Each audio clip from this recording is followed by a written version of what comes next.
Hello and welcome to Self Talk. I'm Rachel Astarte. Today, my guest is Blair Abee. He is an author, poet, educator, YouTuber, and ordinary mystic. He's written 5 best-selling books at Amazon Books on the subjects of meditation, mindfulness, manifestation, and other related topics. Welcome, Blair, to Self Talk. Rachel, it's really nice to be with you this morning. Great.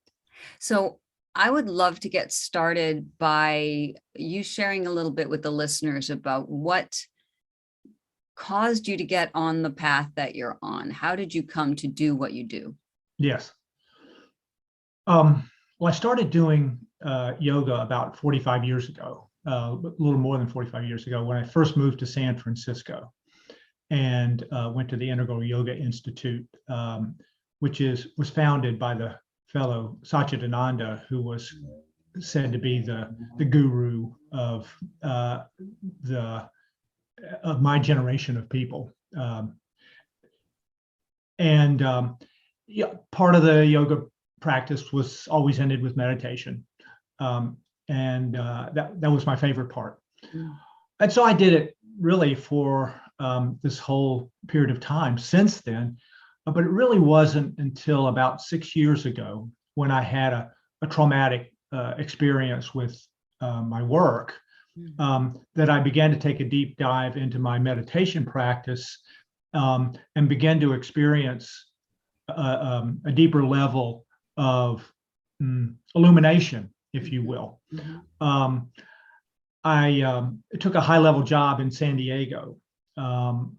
And I wanted to get back to the West Coast because my wife and I lived on the West Coast. My kids, my grandchildren were here, took a job there. It turned out my boss was a psychopath, ruining the program, not being very well monitored, misusing money and people and so forth. And I just couldn't put up with it. So I began making noise. And I ended up doing a whistleblowing. They did an investigation. She got fired, but they fired me too because they said I was a troublemaker. Wow. Apparently, this happens a lot with people who do whistleblowing, unfortunately.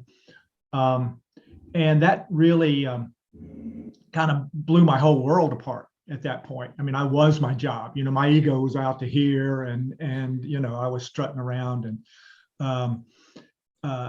and my career trajectory was basically ruined. So I took a deep dive into my meditation practice for therapy, really, and I began writing for therapy. And in the process of doing that, began to have unusual experiences of soul contact. I began to realize that higher consciousness was not just a concept, but it was very real, and that there was a real part of me, which all of our master teachers have said is part of all of us, the kingdom within. And as a result, the writings began to take shape as an ongoing conversation between myself and my higher consciousness. And I wrote and I wrote and I wrote and I wrote. After a while, I began to realize that I had something that was of value perhaps to other people as well. And after about several 100,000 words, and I began to shape everything into books. And that's what's resulted in the 5 books that I've published at Amazon Books on the subject of meditation, mindfulness, manifestation, wellness, that type of thing. So that's what I continue to write about. That's what I blog about. That's what my YouTube videos are about. And I think the fundamental message that I came away with was that you and I and all of us really are eternal beings living in very complicated biomechanical vehicles, the whole spirit and a body notion, that we are very identified with. And that we're very identified with our humanity. And we're very identified, to the point really of being brainwashed, if you will, or hypnotized from birth into this notion that we are human beings, three-dimensional creatures. And I began to see that this was just a part of the picture. The bigger picture is that we're all eternal beings, and that there's a whole five-dimensional, there's a whole area of five-dimensional reality that interpenetrates three-dimensional reality, which we all have access to if we know that that's a possibility. And so that's, as much as anything, I see myself as a tool maker. I have a really nice meditation practice that I developed, mindfulness practices, a process for doing abundance and work in that particular area. And so I've developed these tools, and that's what's in my book, are the tools that people can use to jumpstart their meditation practice, for example, and to have an experience of soul contact early in the process of learning meditation if they're new, or if they've been doing it for a while, perhaps a new experience of their meditation practice. Oh, beautiful. And there are so many areas that I want to touch on there, but let's first start with the eternal beings concept, because this is absolutely fascinating and true.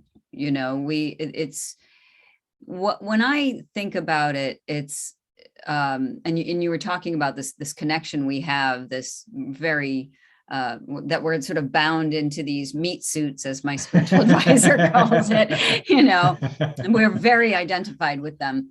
But if we think about, and I'm also a science geek, so I love right now how science and spirituality is beginning to court each other a little more. And I feel very strongly that some connection is going to be, more widely accepted. But having said that, the science part of it, energy never dies. It just changes form. We are energy. That's anything around us is vibrating light, basically. So in that regard, we're all connected. In that regard, we are all vibrating at different frequencies and that kind of thing. So if that's the case, when we die, we as this iteration may pass, but we never really leave the collective in one way or another. So is that sort of along the lines of what you mean by eternal beings? Yes. My experience, my knowledge about that is that when we basically take our last breath on this side, we then take our next breath on the other side, returning to that close relationship that we have with our soul. It sort of merges back into soul contact, and that is the energy that ultimately comes back into the body in the next iteration, in the reincarnation iteration, so that we're constantly evolving over time in new meat suits with lots to learn, and for the purpose really of growth and evolution. It's said that this is one of the most difficult places to be born onto a planet, and that there are many beings who are lined up because they know that's the case, and that they can evolve rapidly if they can break through the hypnotism of three-dimensional reality and our identification with the human form and with all the stimulation out there. And that meditation is one of the best ways to get in touch with that, because as you begin to meditate and as you begin to go into that silence, you begin to realize, well, this is a meat suit, and there's what's your consciousness or awareness is not tied to the meat suit. It's a whole different experience that you have. And then you begin to see your connection with the rest of eternity as well, that you're a single consciousness within the greater consciousness, the drop of ocean water in the ocean itself. So I encourage people then to see if they can't have that experience for themselves as well, because once the breakthrough happens, there's no going back. I mean, once you begin to wake up, and that's what I'm really talking about, is just waking up from the hypnotism that we are all affected by, then you begin to see that there's a lot more going on than you knew, and that anybody ever taught you. Because we don't get much teaching from anybody in our early lives, whether it's ministers or teachers or parents. I mean, nobody knows. And so nobody's, teaching the next generation who and what we really are. But if we don't evolve beyond where we are now, clearly we're in trouble. Yeah, and I want to get back to the meditation in a moment, but since we touched on it, I think it's really important to talk about this. A lot of people are talking about this evolution of humanity, the psycho-spiritual evolution of humanity, and you mentioned that humanity is rapidly evolving and devolving simultaneously. Can you speak to that a little bit? Yes. Well, I think there's a lot of information out there and available now, and teachings and teachers and so forth that's available to people. And a lot of people are being touched by beginning yoga practice and doing meditation. And I mean, there's just so much going on. And I think that we are, therefore, many people are waking up.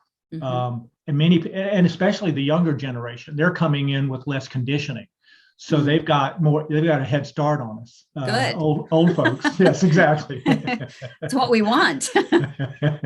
Right. So I think there's so much conversation. I mean, you just everywhere on the internet, there's conversation going on about these kind of topics and so forth.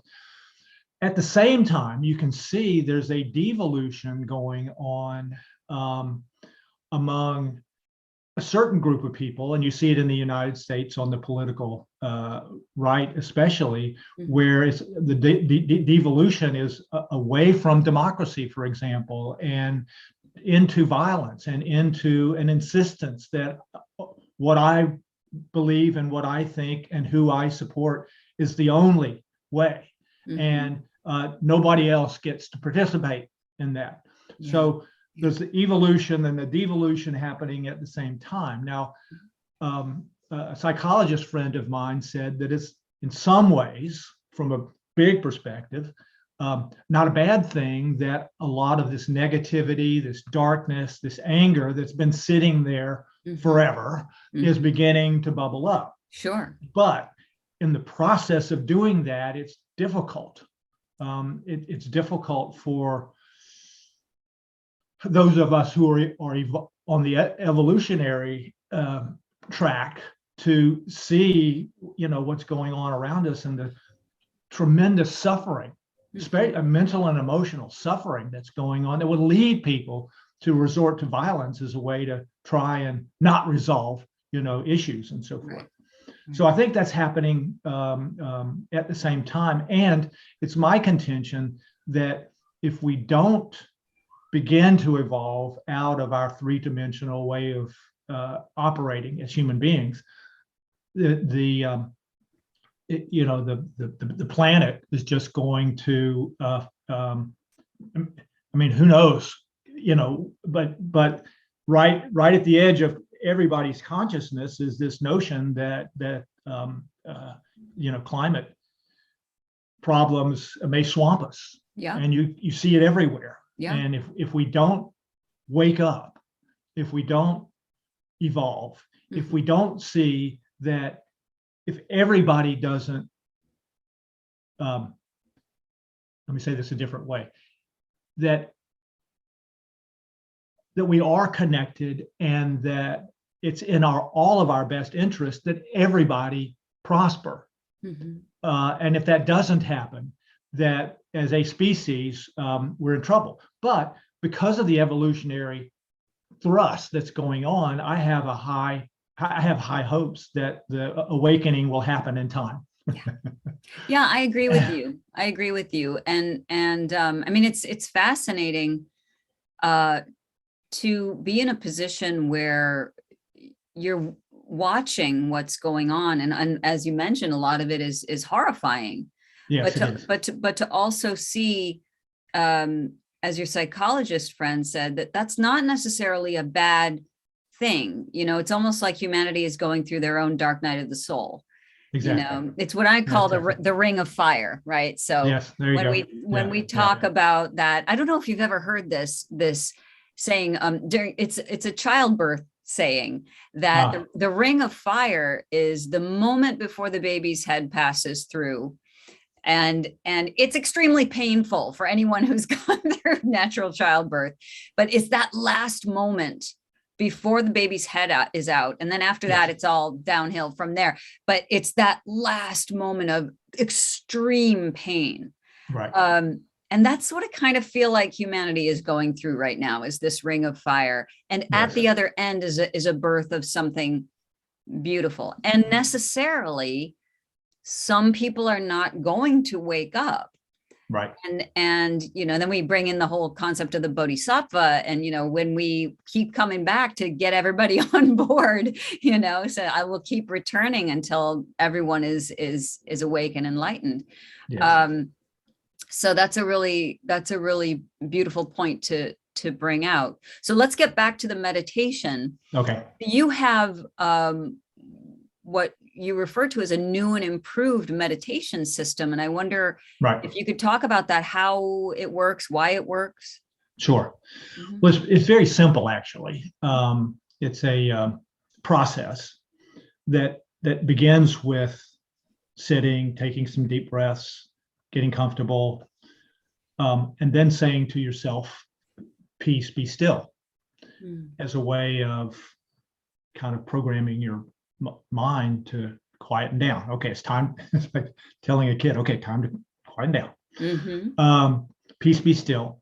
And then several open-ended statements that allow for a response that can be startling. So the first open-ended statement is,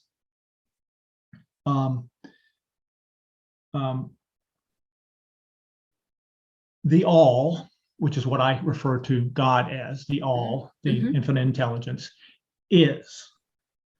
And then stepping back or sitting back a little bit and seeing what kind of response you get from the universe about what it's all about, or what it is, or what it's composed of, or its isness, or whatever. Then the next open-ended statement is, higher consciousness is, or soul is. And then again, stepping back. Now, my experience is that my soul was just itching to make contact. I mean, as soon as I opened to it, it just sort of came flooding in. It's like, what been waiting lifetimes for me to invite it, but I had to invite it. You know, I had to open to it in order for that to occur. Well, this is the same sort of thing. Higher consciousness. I use the term high C for my soul. High C is, and then stepping back and letting spirit, letting soul answer almost in a dialogue by opening to that. Third step is to just say, I am an eternal being, and letting that sink in.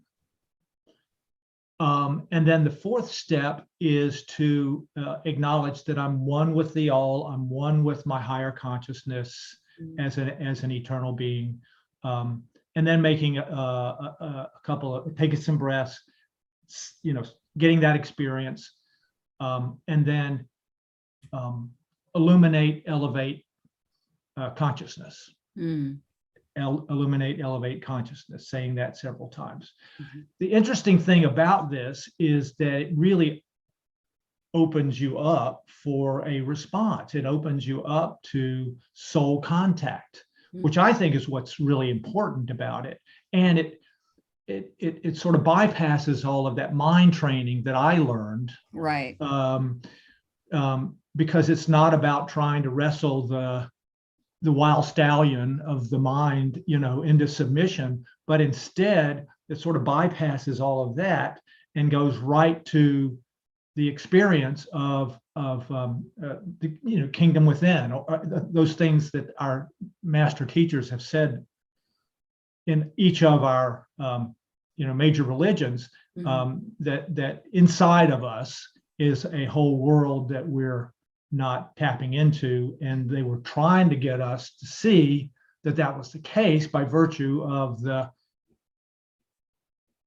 way they use their lives as an example of what it could be like to wake up. Right.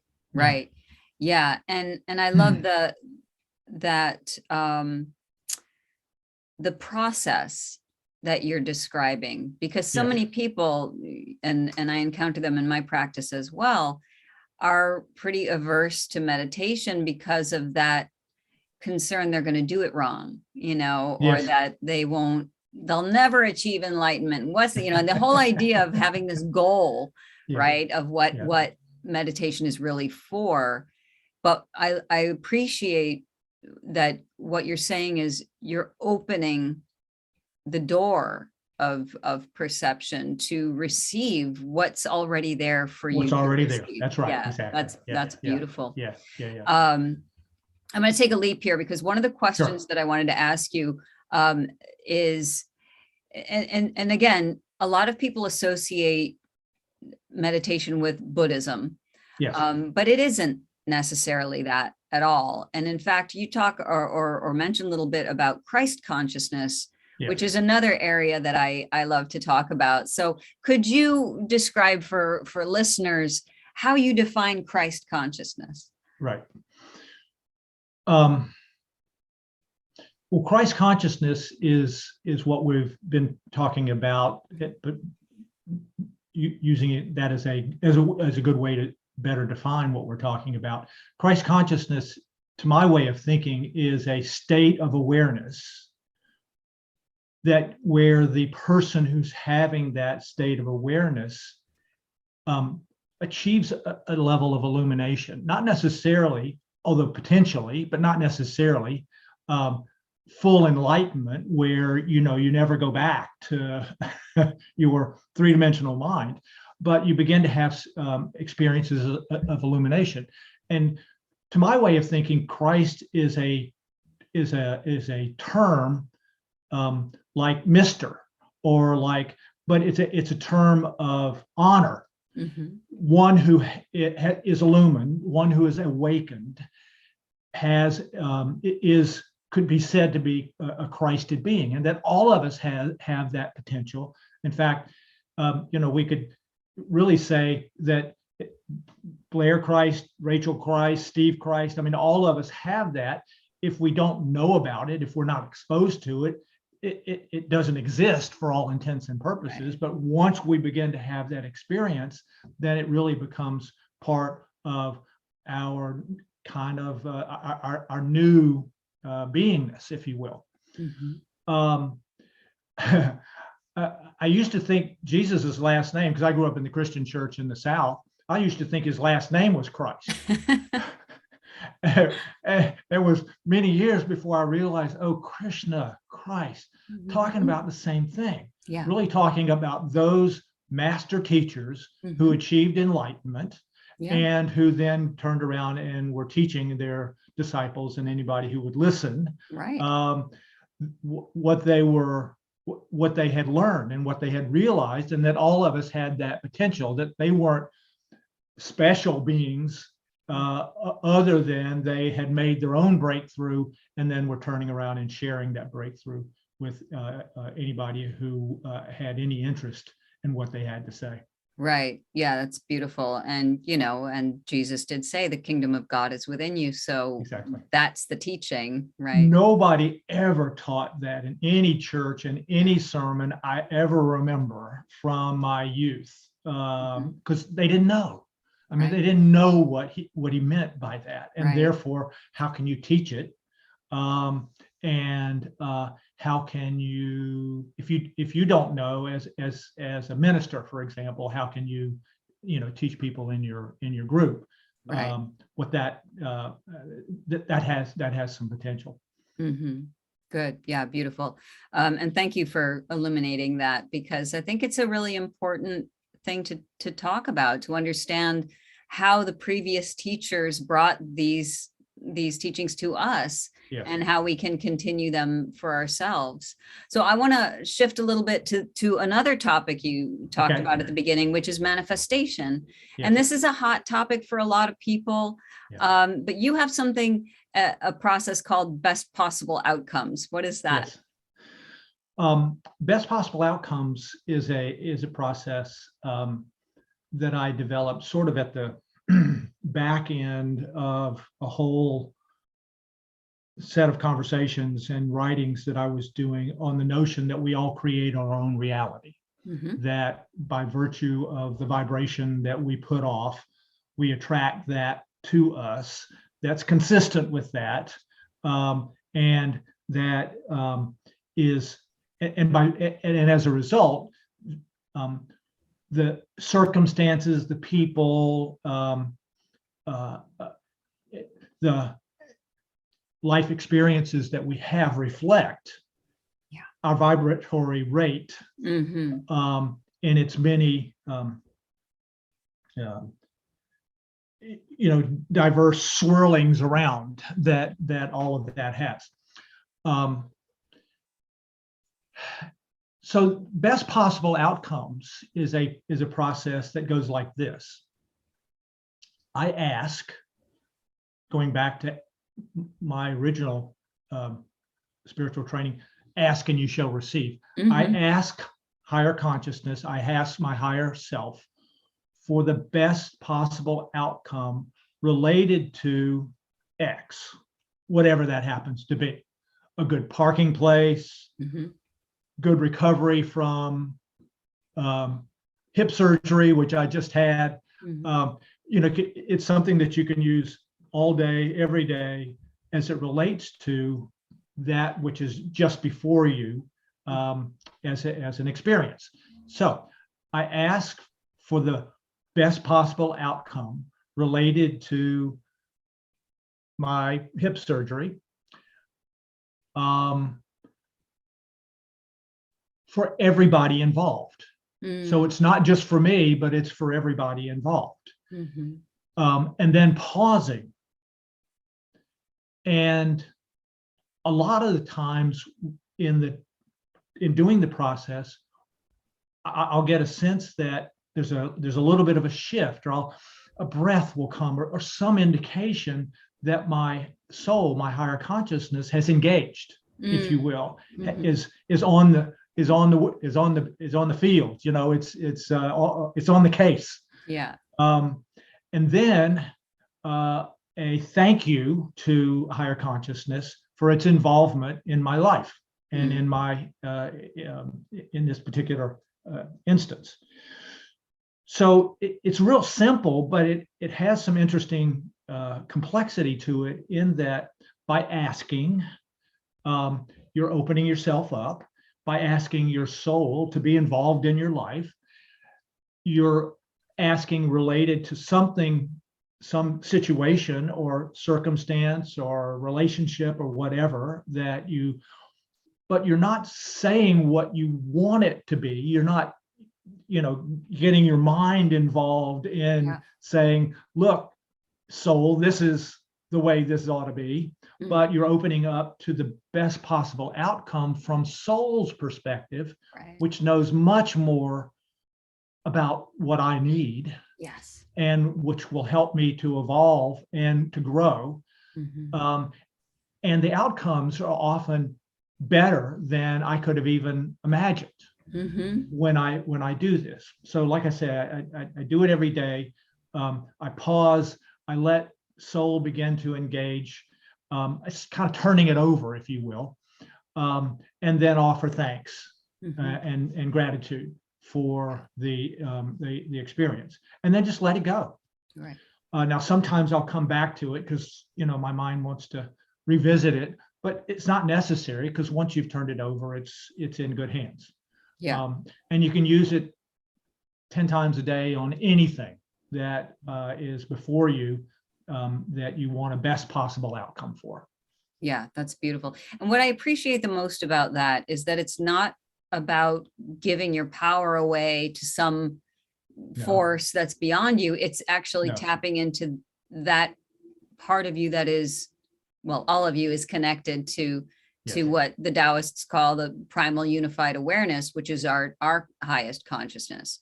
You know, Yes. that's part of who we are. Yeah. To me, that sounds different, appreciatively so, from what most people think of as intention manifestation. Right. That you're sort of putting it out there into Yes. the, you know, that's sort of like the secret, right? Which is, That's right. you know, Visualizing and doing your poster board and right. and Which, trying to use your mind, your human mind, to create something, as opposed to, you know, opening up to perhaps a better outcome. yeah. And maybe that, you know, the BMW is not going to appear in your driveway. Maybe it doesn't need to, you know. I mean, maybe you need a truck rather than. Right, exactly. So that's what I appreciate, that best possible outcome, not only for yourself, but others as well. Yes. And I think that's the other thing too, is when we look at the traditional concept of intention and manifestation, it implies that if you're not pure in your thought, you Yes. won't receive what you want, or Right. that somehow you haven't cleared yourself enough. And there's almost Right. like it's almost a punishment, you know, that somehow you're not doing it enough, or You're right. not good enough. Right. That's right. And, but I love this idea of you're leaning into something that's already there and sort of turning up the volume on that cosmic connection to the, Yes. to the higher consciousness. Yeah. And it does assume that you've made soul contact. So if you haven't made soul contact, you know, this is a way to perhaps open yourself to soul contact by asking your higher self, which you may not be very familiar with, to be involved, and then just seeing what happens. Right. Or if you've done meditation practice, perhaps even the higher consciousness meditation process that I have, you know, you've had some soul contact, then this is easy. I mean, this Right. is a next logical step in using a tool to really to have a better life experience. Yeah, absolutely. And you did it for me, but I was going to say that brings back your meditation practice to be able to have that kind of soul contact, to get familiar with that, to understand, you know, your voice and how you reach out to it and how it comes back to you. Yes. Yeah, that's beautiful. Yeah. So Blair, how can people find you? Well, my website is highcmeditation.com. So it's capital HI, capital C, meditation.com. So they can find me there. They can also find me at YouTube, Higher Consciousness with Blair Abee channel for my YouTube work. And those are the two primary ways that people can get in touch with me, as well as going to Amazon Books and getting one of the 5 books that might resonate, whether it be meditation, mindfulness, manifestation, and I've even got a poetry book, kind of a spin-off of Rumi, as my acknowledgement of all of that in verse, which was kind of interesting to do. Wow. And a lot of fun. So yes, that's all of those ways. And if people go to my website, they can get a free copy of my first book, which is on the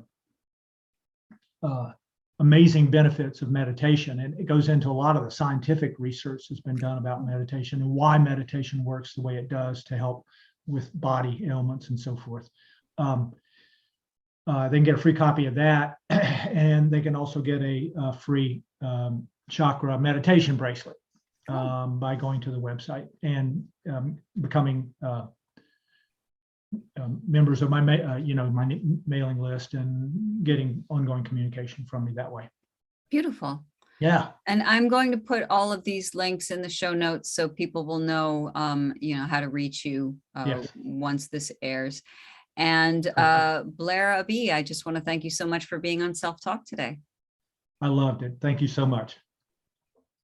Hi, this is Rachel, the host of Self Talk with Rachel Astarte, also known as the best podcast you've never heard.